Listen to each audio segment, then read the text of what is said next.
बिस्मिल्लाहिर्रहमानिर्रहीम, अस्सलाम वालेकुम। Welcome to my YouTube channel maths with Afsha. Class 6 हम कर रहे थे एक्सरसाइज 2C एक्सरसाइज के फर्स्ट 5 क्वेश्चंस मैं अपने वीडियो में अपलोड कर चुकी हूँ। मेरे चैनल पे जाके इन 5 क्वेश्चन से रिलेटेड लेक्चर इजीली अटेंड कर सकते हैं।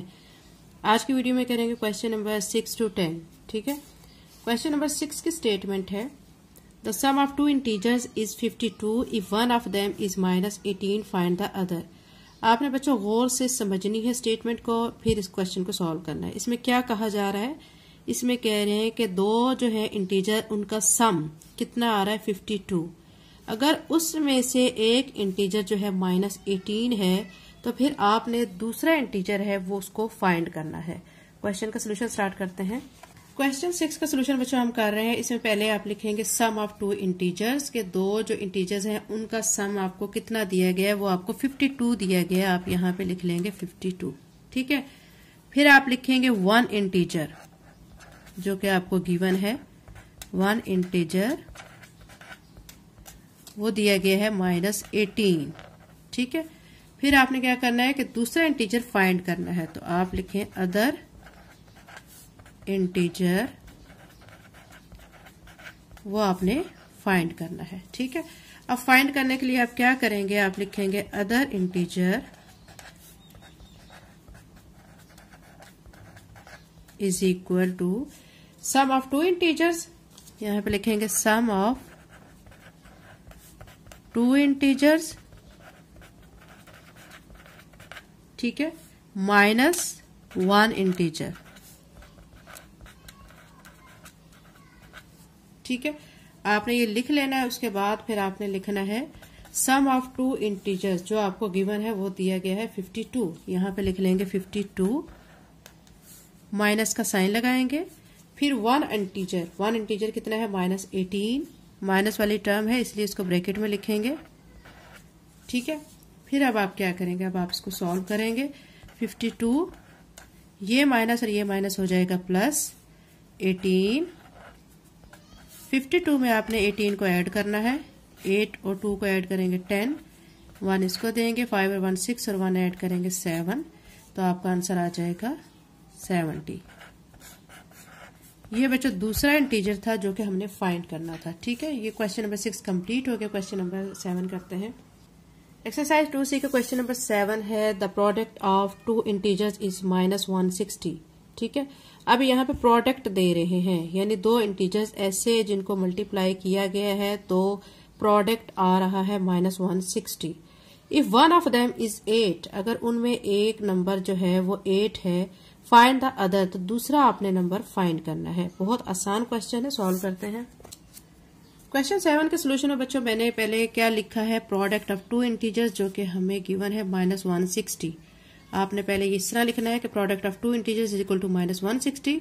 फिर वन इंटीजर आपको दिया कि 8 दिया गया है, दूसरा इंटीजर आपने क्या करना है वो फाइंड करना है। दूसरा इंटीजर फाइंड करने के लिए अब आप ऐसे लिखोगे अदर। ठीक है, अदर आप इंटीजर फाइंड करना चाह रहे हैं तो फिर प्रोडक्ट ऑफ टू इंटीजर्स, जो आपका प्रोडक्ट ऑफ टू इंटीजर्स है, डिवाइडेड बाय वन इंटीजर, क्योंकि यहाँ पे हो रही है मल्टीप्लीकेशन, यहाँ पे प्रोडक्ट हो रहा है, मल्टीप्लाई हो रहा है, तो इसमें हम डिवाइड करेंगे। ठीक है, अब यहाँ पे प्रोडक्ट ऑफ टू इंटीजर्स लिख के डिवाइडेड बाय वन इंटीजर लिखेंगे। फिर हमने क्या करना है, प्रोडक्ट ऑफ टू इंटीजर्स जो हमें -160 दिया गया उसको लिखना है। वन इंटीजर 8 दिया गया, 8 लिखेंगे। अब क्या करेंगे कि 160 को अंदर रखेंगे और 8 के टेबल पे डिवाइड करेंगे। 8 2 16। ठीक है, ये 0 ऊपर चला जाएगा। अब इसको माइनस कर लेते हैं तो ये 0 हो जाएगा। ठीक है, कंप्लीट हो जाएगा, खत्म हो गया यहाँ पे। लेकिन आंसर हमारे यहाँ पे 20 आ रहा है, तो ये 20, लेकिन यहाँ पे माइनस है तो माइनस का साइन इसके साथ आ जाएगा, ये -20 बन जाएगा। ठीक है, ये क्वेश्चन नंबर 7 का आंसर -20 आ रहा है। क्वेश्चन 7 कंप्लीट हो गया। क्वेश्चन 8 करते हैं। एक्सरसाइज 2C का क्वेश्चन नंबर 8 है from the sum of -5 and 28 subject -20। ये बच्चे जो क्वेश्चंस मैं आपको बता रही हूँ, उनकी स्टेटमेंट आपको बता रही हूँ, आपने इसको स्टेटमेंट को समझना है। ये स्टेटमेंट आपको समझ आ जाएगी तो आप इजीली क्वेश्चन को सॉल्व कर सकते हैं। ठीक है, अब इस स्टेटमेंट में हमें क्या कहा जा रहा है कि फ्रॉम द सम ऑफ, यानी इन दोनों का आपने करना है सम। ठीक है, सम करने के बाद सब्ट्रैक्ट -20।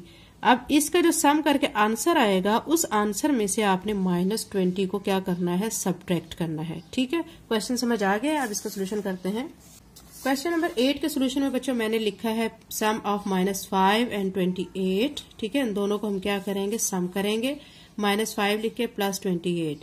अब देखें ये माइनस की टर्म है, ये प्लस की टर्म है, तो माइनस प्लस क्या होता है, माइनस हो जाता है। ठीक है, अब 28 में से आपने 5 को माइनस कर देना है तो 23 आ जाएगा। क्योंकि बड़ी रकम जो है 28 की उसके साथ प्लस का साइन है, तो इसलिए यहाँ पे माइनस नहीं आएगा, प्लस का साइन आएगा। प्लस को लिखने की जरूरत नहीं होती। ठीक है, अब क्या करेंगे, अब हमने सम इनका कर लिया है, इसके बाद हम सब्ट्रैक्ट करेंगे। इस सम में से हमने क्या करना है, सब्ट्रैक्ट करना है -20 को। तो 23 पहले लिखेंगे, माइनस का साइन लिखेंगे और ये -20 को हमने ब्रैकेट में लिख लेना है। ठीक है, उसके बाद आपने क्या करना है, ब्रैकेट को खत्म करना है। इसका माइनस इस माइनस से हो जाएगा प्लस। ठीक है, मल्टीप्लाई में ये प्लस हो जाते हैं दोनों, तो यहाँ प्लस लिख के 20 लिखें। 23 में अब आप 20 को ऐड कर दें तो ये हो जाएगा 43। तो ये हमारा आंसर क्या आ रहा है, इन दोनों को ऐड करके 43 आ रहा है। यानी क्वेश्चन नंबर 8 में हमने पहले इन दोनों को सम कर लिया, सम के ये आ गया, इस सम को हमने यहाँ रखा है, उसमें से हमने क्या किया, -20 को सब्ट्रैक्ट किया है। लेकिन -20 जो है उसके साथ ये माइनस दोनों प्लस हो जाएंगे, तो +20 बन जाएगा। दोनों को ऐड कर लेंगे तो 43 आ जाएगा। ठीक है, क्वेश्चन नंबर 8 कंप्लीट हो गया। क्वेश्चन नंबर 9 करते हैं। क्वेश्चन नंबर 9 में बच्चों कहा जा रहा है subtract the sum of -11 and -18 from -23। इसमें अब आपको क्या करना है कि -11 और -18 को प्लस करना है। ठीक है, प्लस करने के बाद जो आंसर आएगा उस आंसर को -23 में से सब्ट्रैक्ट करना है। ठीक है, अब सॉल्व करते हैं। क्वेश्चन नंबर 9 का बच्चों हम सोल्यूशन कर रहे हैं। हमने पहले क्या किया कि सम कर लेना है, सम ऑफ -11 एंड -18।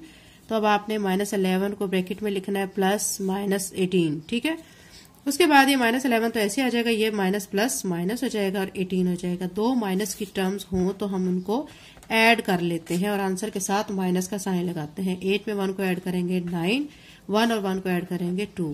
चूंकि दोनों माइनस की टर्म थी, ठीक है, इसलिए आंसर में भी माइनस का साइन आ जाएगा। तो यहाँ -29 आ गया है। ठीक है, अब क्या करेंगे कि ये जो हमारा सम आया हुआ है इसको हमने सब्ट्रैक्ट करना है -23 से। ठीक है, अब हम यहाँ पे लिखेंगे 9 सब्ट्रैक्ट, यह आपका -23 दिया गया है, उसमें से आपने माइनस का साइन लगा के -29 को सब्ट्रैक्ट करना है। -23 एज इट इज आ जाएगा, ये माइनस माइनस हो जाएगा, +29 आ जाएगा। अब ये प्लस का है और ये माइनस का है। प्लस और माइनस की जब दो टर्म्स होती हैं तो हमने माइनस करना होता है। अब 29 ऊपर रखें और 23 नीचे और इनको करें माइनस। 29 में से 23 माइनस किया तो 6 आ जाएगा। ठीक है, तो यहाँ पे इसका आंसर 6 आ गया है। और चूंकि बड़ी रकम 29 के उसके साथ प्लस का साइन है तो आंसर में प्लस आता है, प्लस को लिखने की जरूरत नहीं होती। ठीक है, क्वेश्चन नंबर 9 कंप्लीट हो गया। क्वेश्चन नंबर 10 करते हैं। एक्सरसाइज 2C का क्वेश्चन नंबर 10 है multiply -17 by -1 is the product the negative of -17। ठीक है, वो कह रहे हैं कि आपने मल्टीप्लाई करना है -17 को -1 के साथ। ठीक है, मल्टीप्लाई करके फिर आपने देखना है कि जो आपका आंसर आ रहा है तो वो इज द प्रोडक्ट, यानी ये जो प्रोडक्ट है हमारा मल्टीप्लाई के बाद आ रहा है द नेगेटिव ऑफ -17, कि वो -17 का नेगेटिव है। नेगेटिव का मतलब वो ऑपोजिट है उसका। तो इसको हम सॉल्व करके देखते हैं कि ये इसका ऑपोजिट आ रहा है या नहीं। क्वेश्चन नंबर 10 बच्चों बहुत छोटा सा इसका सोल्यूशन है। इसमें आपने जस्ट क्या करना है, मल्टीप्लाई करना है -17 को -1 के साथ। आपने यहाँ -17 मल्टीप्लाई का साइन लगाना है, -1 लिखना है। दोनों टर्म्स को आप करेंगे मल्टीप्लाई। 17 को जब 1 से मल्टीप्लाई करेंगे तो 17 ये माइनस माइनस प्लस हो जाएगा। तो अब देखें बच्चों ये आ रहा है +17। वो यही पूछ रहे हैं कि क्या जो हमारा जो प्रोडक्ट वाला आंसर है, ठीक है, वो नेगेटिव आ रहा है -17 के। तो -17 का नेगेटिव क्या होता है, +17 होता है। तो +17 आ रहा है यानी उसका ऑपोजिट आ रहा है। तो इसके में हम क्या लिख देंगे, फिर हम इसमें यस लिख देंगे क्योंकि उन्होंने हमसे यही पूछा है इज द। ठीक है, यानी क्वेश्चन में हमसे यही कहा गया कि बताएं कि वो जो आंसर है उसका प्रोडक्ट का, ठीक है, वो आप नेगेटिव है -17 के, तो यस। तो ये इसका आंसर है यस। क्वेश्चन नंबर 10 कंप्लीट हो गया है। अगर आप मेरे चैनल पर नए हैं और अगर आपने अभी तक चैनल को सब्सक्राइब नहीं किया तो काइंडली सब्सक्राइब करें, वीडियो को लाइक करें। Thank you and Allah Hafiz.